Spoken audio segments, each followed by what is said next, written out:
Sebenarnya dekat Malaysia ni bukan ada nasi kandar aja. Nasi kandar tu pun tak sama macam nasi padang tau sebenarnya.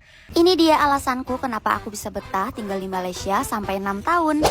Asalkan kau bahagia. Pas buat semua yang lihat video ini dan lihat tayangan ini, kalau lagi di Johor Bahru, jangan lupa mampir di nasi lemak lobster JB. Itu banyak artis-artis juga yang udah datang. Guys, aku lagi di Kuala Lumpur, lagi datang ke Christy Eng. Ini tuh tempat jual tas terviral di Kuala Lumpur. Katanya satu hari bisa laku puluhan ribu tas. Ayo.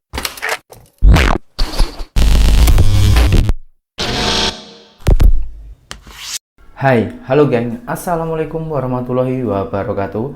Berjumpa kembali dengan saya Zainal Story. Sebelum video ini saya mulai, gimana kabarnya kalian semua? Semoga semua yang menonton video ini baik-baik saja, dimurahkan rezekinya, selalu berpikiran yang positif dan dijauhkan dari mara bahaya oleh Tuhan Yang Maha Esa.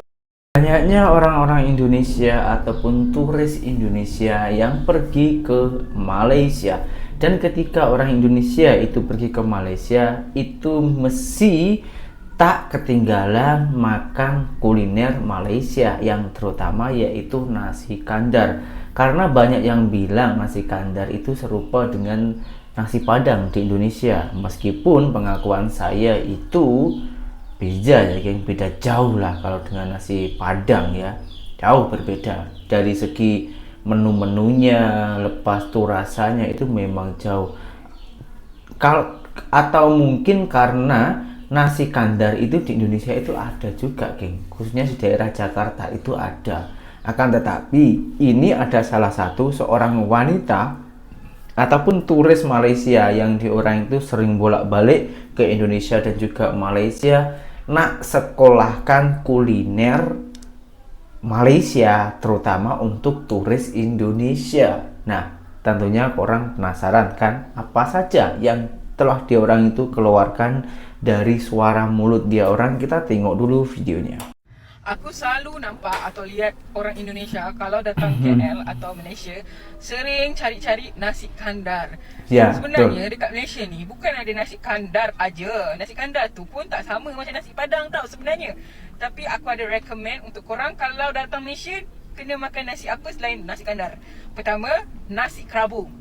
Nasi kerabu tu dia kena makan dengan dia punya sambal kelapa, dengan solok lada, barulah mantap. Kedua, mantap boleh ya. Nasi campur atau nasi berlauk, itu sedap juga tu. Ketiga, nasi tomato. Nasi tomato ayam asap merah signature dia. Lepas tu boleh cuba nasi dagang, nasi dagang ya, nasi dagang. Dia macam pulut sikit campur dengan nasi. Lepas tu ada halba. Kalau nak cakap nasi uduk tu lebih kurang macam nasi dagang sebab dia ada halba. Lepas tu kita ada nasi lemak lah. Biasalah korang pernah makan kan nasi lemak. Lepas Ini yang tu paling best. kita boleh cuba nasi daging. Nasi daging tu dari negeri Kedah. Nasi daging. Lepas tu boleh cuba nasi apa lagi? Nasi pulut kuning ke, macam-macam lah. Bukannya ada nasi kandar saja, okey? Nasi kandar tu mamak, bukan mamak kamu ya, tapi mamak Muslim, orang India Muslim cuy. Iya betul. Yang direkomendasikan oleh kakaknya tadi itu makanan yang sedap di Malaysia, geng, yang pernah saya rasakan itu memang best semua lah ya. Tapi banyak orang yang tak tahu, orang Indonesia tak tahu. Maka dari itu dia orang itu memberitahukan ini loh, ada banyak kuliner-kuliner di Malaysia yang famous, yang rasanya itu selalu yang sekali rasa membuat ketagihan orang, geng. Ini wah, kalau ya saya, geng ya, kalau soal makanan yang tak lupa itu roti canai. Wah, itu sampai saat ini tuh waduh masih terngiang-ngiang itu, geng. Di tepatnya dulu itu saya tuh di Sriwijaya, karena saya itu bekerjanya di Sriwijaya dulu, geng ya. Nah, di sana itu tak boleh lupa, geng, rasanya. Dan orang-orangnya itu ramah, baik-baik, dan selama saya bekerja di sana 8 tahun itu sangat-sangatlah nyaman, geng. Ternyata bukan saya saja yang mengalami macam itu, geng. Ini ada salah satu wanita Indonesia sangat-sangat merasa nyaman ketika bekerja di Malaysia sampai 6 tahun tak ada pulang katanya. Kita tengok apa yang membuat dia orang itu nyaman. Apakah sama dengan apa yang saya rasakan? Kita tengok videonya. Ini dia alasanku kenapa aku bisa betah tinggal di Malaysia sampai 6 tahun. Yuhu, sekarang aku udah 6 tahun tinggal di Malaysia dan sekarang aku mau ceritain ke kalian kenapa sih aku kok bisa betah di Malaysia. Oh ya, sebelumnya aku kasih tahu dulu, aku di Malaysia ini kerja as a factory worker atau pekerja kilang. Hal pertama yang membuat aku betah di Malaysia itu sih makanannya ya, karena di Malaysia ini makanannya tuh hampir sama kayak di Indonesia. Malah banyak banget resto Indonesia di Malaysia. Yang kedua yang bikin betah itu lingkungannya. Alhamdulillah di Malaysia ini aku dapat lingkup pertemanan yang sangat baik. Menurutku ini yang paling berpengaruh kalau kita tinggal di perantauan ya, karena baik buruknya kita itu tergantung dengan lingkungan kita, guys. Yang ketiga itu public transportnya banyak, jadi kita kalau mau kemana pun lebih mudah dan harganya juga relatif lebih murah. Terus di Malaysia itu banyak banget tempat menarik yang bisa kita kunjungin, jadi kita nggak bosan kalau tinggal di sini, guys. Kita bisa explore banyak hal, mulai dari makanan, tempat rekreasi, ataupun tempat hiburan. Pokoknya banyak deh, kalian gak akan bosan kalau tinggal di Malaysia. Oh ya, sebelumnya ini opini aku sebagai worker yang tinggal di Kuala Lumpur ya, guys, khususnya. Terus lagi, orang Malaysia itu semuanya baik-baik, asalkan kita sebagai warga asing bisa menaati segala aturan yang ada di negara ini. Pokoknya sih kuncinya saling menghargai aja, guys. Kita menghargai orang sini, mereka juga bakalan menghargai kita. Terus apalagi ya yang bikin betah tinggal di Malaysia? Kayaknya banyak banget deh, tapi aku nggak bisa sebutin semuanya. Kalau kalian, apa yang bikin kalian betah di Malaysia? Oh ya, pasti ada yang bilang gaji ya. Menurut aku gaji ini hampir sama sih kayak di Indonesia. Cuma plusnya kerja di Malaysia ini nggak terlalu banyak aturan kayak di Indonesia. Contohnya mata aku tuh minus. Kalau di Indonesia nggak bakalan bisa keterima, guys, kerja di pabrik. Tapi di Malaysia ini masih bisa menerima pekerja dengan mata yang minus. Terus tingginya nggak harus 150 lebih. Dan lagi kerja di sini itu banyak banget fasilitas yang aku dapatkan. Kapan-kapan aku jelasin ya fasilitas apa aja yang aku dapatkan selama bekerja di Malaysia. Oh ya, by the way, ini tuh videonya random semua, jadi nggak nyambung banget sama apa yang aku ceritakan di video ini. Oke, di sini saya juga akan sharing tentang pengalaman aku ketika bekerja di Malaysia. Seperti yang kakak katakan tadi, baiknya lingkungan di Malaysia itu semua bergantung pada diri kita. Itu saya sangat-sangat setuju, geng. Karena orang Malaysia itu memang benar-benar baik kalau kita tak melakukan kesalahan. Contoh, kita bekerja harus mengikuti peraturan-peraturan yang sudah diterapkan oleh kerajaan Malaysia, macam permit, itu izin kerja ya. Dan kita harus mempunyai adab kesopanan, itu wajib. Kalau masalah adab kesopanan itu bukan karena antar negara saja ya, kepada lingkungan kita sendiri, kepada orang tua, anak itu pun juga harus menjaga ataupun memakai adab. Tapi kalau di negara orang kita lebih berhati-hati karena lebih menjaga kesopanan kepada orang asing. Nah, kalau soal pekerjaan yang membuat saya nyaman, kalau saya itu nyamannya gini, geng. Ini rahasia saya buka aib di sini ya. Bukan aib lah ya, rahasia saya lah, rahasia saya. Kenapa saya memilih bekerja di Malaysia bukan ke negara-negara lain? Sebenarnya bukan pasal modal, akan tetapi saya memilih ke Malaysia karena dari segi bahasa itu hampir sama, jadi sangatlah mudah kalau saya pahami. Dan yang kedua itu soal agama pun juga sama. Jadi meskipun saya bekerja ke luar negara, akan tetapi agamanya tetap terjaga. Yang ketiga soal kenyamanan, saya itu sangatlah nyaman karena dari segi rasa kuliner itu pun juga hampir sama, geng, dengan Malaysia Indonesia ini ya. Dan lingkungannya itu pun, saya ketika pergi ke Malaysia untuk bekerja itu macam tak terasa untuk meninggalkan kampung saya, karena macam hampir sama di tempat saya sama tempat saya kerja itu, geng, hampir sama.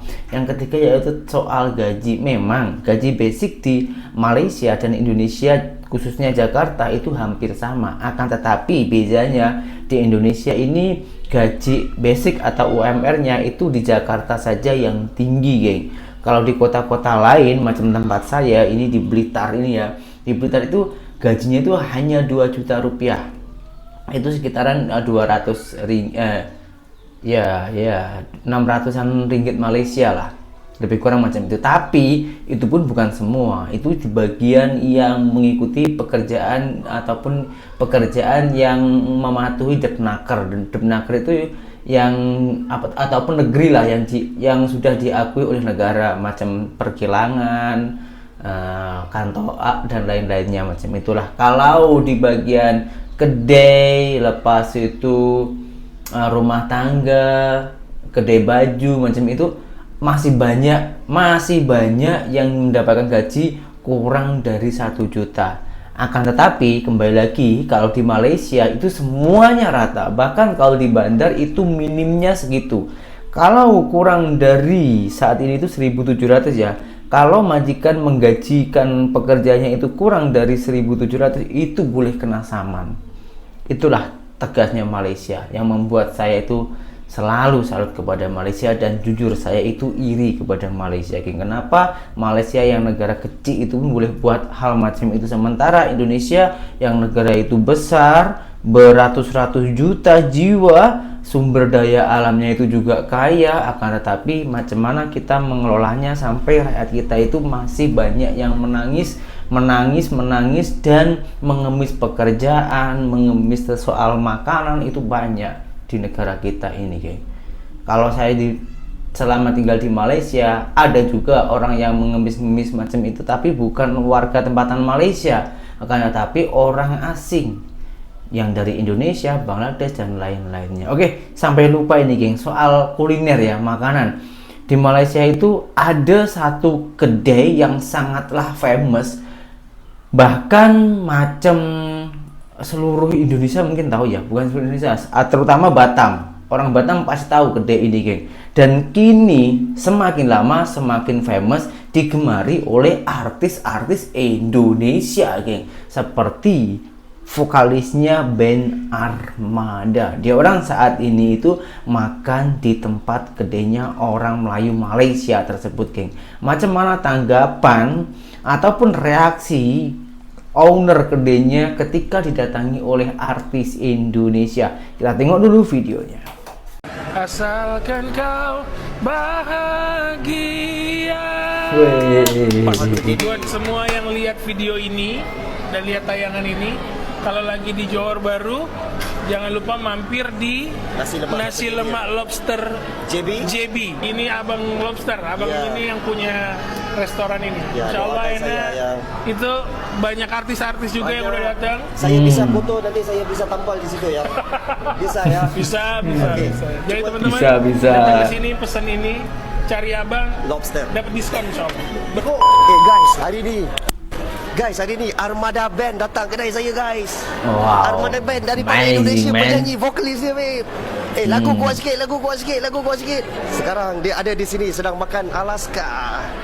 Bang, apa kabar? Bisa ya buat video ya? Waduh, Armada Band. Saya sudah dengar lagu kamu, baru saya tahu inilah penyanyi asalnya. Masya Allah. Apa kabar? Ya, baik. Makin gemuk ya, geng. Kamu adalah satu nama besar di Vokalisnya Indonesia. Armada Band. Masya Allah. Penyanyi bukan kaleng-kaleng ya ini ya. Okey bang. Siap. Masih aktif lagi kan menyanyi? Alhamdulillah. Ini hari berapa hari di Johor Bahru? Ini hari terakhir. Ya. Hari terakhir, besok gua udah balik lagi ke Jakarta. Ya. Landing sore, malamnya insya Allah terbang lagi ke Kupang. Terbagi ke? Kupang Kupang. Kupang itu apa? Nusa Tenggara di salah satu pulau di Indonesia. So di Johor Bahru berapa hari bercuti? 2 malam. Malam ya? Ini malam kedua ya. Seperti abang mampir ni, saya buka lagu apa kamu ni? Alhamdulillah. Aduh. Bayar ya? Main kaya bisa. Karena putar lagu saya saya tak banyak. Saya pengusaha yang kecil aja. Pengusaha yang besar. Okey, betul. Doakan saya ya. Amin. Pengusaha yang besar. Amin insyaallah. Okey, sebelum tu saya mau tanya gimana saya punya nasi sambalnya. Ini first time nyobain nasi lemak campur lobster. Ya. lobster sorry, king crab. Ya. Dari bentuknya aja saya belum pernah makan king crab segede Ya, ini. ya. Terus ditambah lagi campur nasi lemak. Ini Oke. pengalaman pertama, tapi Pengalaman makan nasi lemak dan sambalnya? Masya Allah ini pengalaman pertama tapi menyenangkan dan enak. Nasinya enak, sambelnya enak, Enak. king crabnya pun enak. Enak, bonus lah Top, ya. top, recommended insya Allah. Okey, boleh Recommended. bantuin saya tak panggil seluruh kenalan followers kamu? Okey. Boleh cuba Oh, di restoran nasi wow, lemak. Jadi buat wow. semua yang lihat video ini dan lihat tayangan ini, kalau lagi di Johor Bahru, jangan lupa mampir di Nasi lemak lobster JB? JB. Saya Abang Lobster. Ah. Namanya.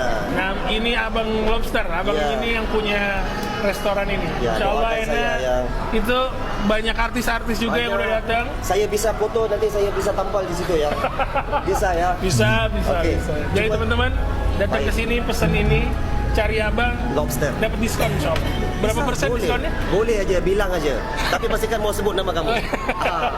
Okey, saya mau belanja sedikit, chorus sedikit Okey. bisa. Chorus saja ada. Asalkan kau bahagia. Pas. Aduh, Musiknya habis. Lebih enak live sama di radio. Yang live lebih enak. Masya Allah. Masya Allah. Terima kasih ya. Sama-sama Abang. Terima kasih banyak. Yang masukkan seluruh keluarganya. Abang Armada Band ini. Wah. Satu nama yang Wah, besar dari cantik-cantik, Indonesia. Terima kasih banyak ya sudi mampir ya. Terima kasih. Nanti kita sampaikan salam saya dengan Judika. Siap. Yang ngetop-ngetop, yang apa Siap, BCL, semua siap. Ari Peter Pan, semua ya. Insya Allah. Baik. Ariel Noah. Ariel Noah ya, Peter Pan-nya udah. Ariel Noah ya. Noah. Okey, Ariel baik. Terima kasih. Siap. Siap. Terima kasih. Okey guys. Oh, wait.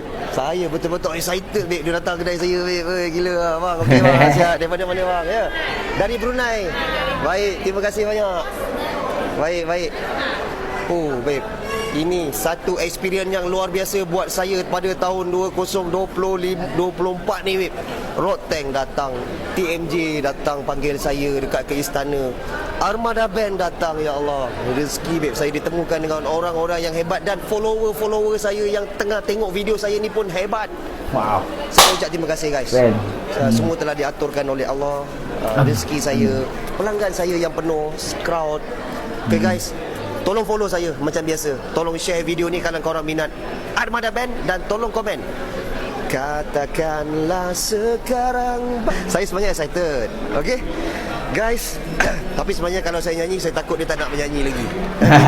Guys, jumpa lagi. Tolong komen kalau korang sayangkan Armada Band. Jumpa lagi Abang Lobster. Wow, ini seorang artis, geng. Baru pertama kali makan seafood sebesar itu, geng. Artis loh, geng. Artis itu mau makan apapun pastinya mampu dan keturutan. Tapi baru pertama kali ini vokalis Armada Band merasakan kuliner sebesar dan sesedap ini hanya di JB, Johor Bahru, Malaysia, geng. Wow.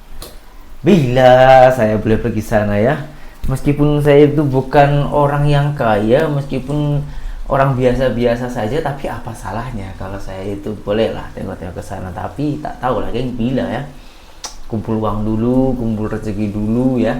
Karena macam mana ya, sebenarnya rezeki itu selalu ada. Cuman kan juga kebutuhan saya di kampung itu juga hanya menghidupi keluarga, menghidupi mertua, menghidupi orang tua dan orang-orang lainnya. Jadi ya sabarlah ya, doakan saja lah, geng. Semoga suatu saat nanti boleh pergi ke Malaysia berkunjung-kunjung untuk berwisata, kuliner dan lain-lainnya lah ya, geng. Dan ternyata ini ada lagi, geng, salah satu wanita Indonesia yang dari Jakarta tanpa disuruh, tanpa diundang, dia orang itu mempromosikan barang-barang branded di Malaysia. Barangnya itu sangatlah mewah, famous, tapi harganya terjangkau.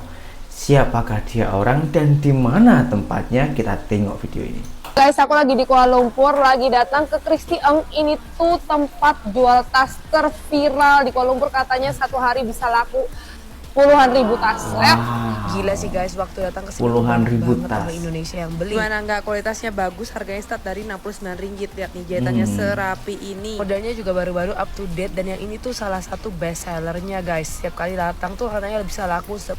Selain tas, mereka ada dompet dan juga sepatu. Oh my god, Christy! Wow. Nice to see you, bila balik? Ya, hari ini jam 5 sore. Tak cukup masa lah. Lewat sikit balik kan? That's why I want to buy all of your bags today. Hentam semua balik Surabaya. Hantam semua, bawa Hantam pulang ke semua. Surabaya. It's very famous back in my country. Gimana Surabaya, dari kalian ada tempat komunitas kokori, Kristen geng. juga kak? Ini viral banget sampai semua orang pada foto-foto, dan rencananya mereka bakal buka toko Asal di kalau Indonesia. Kusti buka toko dekat Indonesia, rasa tak anda akan datang. Cuba komen ya, bagi suggestion. Kalau Kusti buka di Indonesia, buka dekat mana ya? Deket mana ya? Coba komen di bawah guys. Wow, orang yang cukup famous di Malaysia, pengusaha Malaysia, ternyata kenal dengan influencer ataupun TikToker Indonesia. Dan yang lebih serunya lagi, dia orang itu mau buka di Indonesia. Karena kakaknya ini dari Surabaya, alangkah baiknya buka aja di Bandar Surabaya, biar kokori itu semakin panas-panasan, geng, semakin kepanasan, biar macam cacing kepanasan, bikin kloket macam itu. Tak, gurau, geng, gurau aja. Ya, kita tak boleh iri, tak boleh dengki, geng. Yang penting kita melakukan kebaikan, hal-hal yang baik, hal-hal yang positif. Kalau kita melakukan kebaikan dan bekerja dengan ikhlas, dengan tulus, insya Allah Tuhan akan memberikan jalan yang terbaik dan yang terang. Apabila menurut kita itu ada hal yang kesulitan, itu bukan kesulitan sebetulnya, geng, tapi Tuhan memberikan jalan kita untuk menempuh jalan yang baru. Orang tengok sendirilah ya, tahulah jalan kalau masih baru itu mesti membuka ataupun usaha yang cukup. Seperti contoh kita nak masuk ke jalan alas, mau buka alas, pasti mau dibuka jalan ataupun mau dibuat highway, itu kan penuh pekerja keras. Nah begitulah, geng, ujian dari Allah juga macam itu. Sebenarnya bukan Allah tak sayang kepada kita, tapi kita diberi jalan yang baru kalau kita boleh memahami. Itulah pengalaman saya dan juga pendapat saya. Setiap orang itu pasti mempunyai prinsip, pasti mempunyai pengalaman, pasti mempunyai pendapat, dan pendapat korang macam mana tentang video ini ataupun ucapan-ucapan saya. Dan apabila ada tutur kata saya yang kurang baik ataupun yang salah, mohon dibenarkan dan saya meminta maaf yang sebanyak-banyaknya. Berjumpa kembali di video saya yang selanjutnya. Saya Zainal Story, seorang mantan TKI Malaysia. Salam TKI sukses. Assalamualaikum warahmatullahi wabarakatuh. Bye bye.